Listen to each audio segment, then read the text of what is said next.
তৃণমূল কংগ্রেসের প্রার্থী উদয়ন গুহ সমর্থনে এবার নির্বাচনী প্রচারে মহিলা তৃণমূল কংগ্রেসের কর্মী সমর্থকরা শুক্রবার বিকেলে দিনহাটা ১ নং ব্লকের তৃণমূল কংগ্রেসের উদ্যোগে আয়োজিত হয় এক বিশাল মিছিল এবং প্রচার কর্মসূচি। জানা গিয়েছে, এদিন ব্লকের আমবাড়ি বাজার থেকে নিগমনগর ঘাটপাড়া পর্যন্ত মহিলা তৃণমূল কংগ্রেসের এই মিছিলটি আয়োজিত হয়। এই দিনে মিছিলে উপস্থিত ছিলেন দিনহাটা 1B ব্লক মহিলা তৃণমূল কংগ্রেসের সভানেত্রী ডালিয়া চক্রবর্তী সহ আরো অন্যান্য নেতৃত্বরা। জানা গেছে, মহিলা তৃণমূল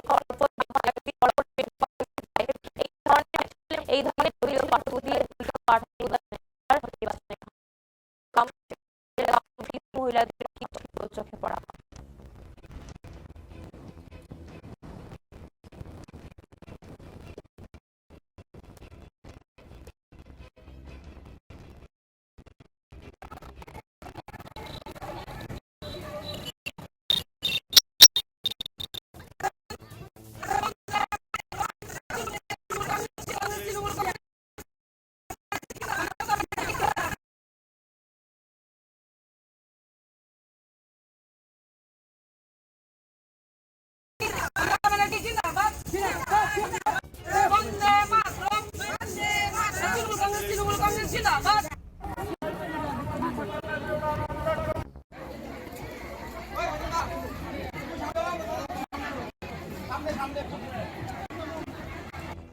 দিদি, মিছিল আমাদের 23 এপ্রিল আমাদের জোড়া ফুলের প্রার্থী মমতা ব্যানার্জি স্নেহধন্য আমাদের উন্নয়নবঙ্গের উত্তরবঙ্গের কান্ডারি মাননীয় শ্রী উদয়ন গুহ মহাশয়, তিনি আমাদের 7 নং বিধানসভার তৃণমূলের প্রার্থী।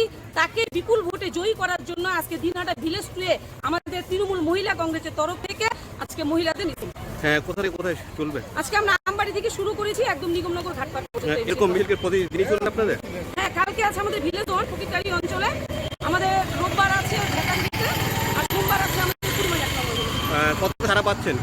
বিপুল সারা পাচ্ছি, কারণ আজকে বিরোধী যে দলগুলো আছে, বিশেষ করে বিজেপি সরকারের যে সমস্ত তাদের যে নেতা আছে এবং যে দাঁড়িয়ে আছে 7 নং বিধানসভায়, একটা জমির দালাল, একটা জমির মাফিয়া, তাকে তো মানুষ চেনেই না।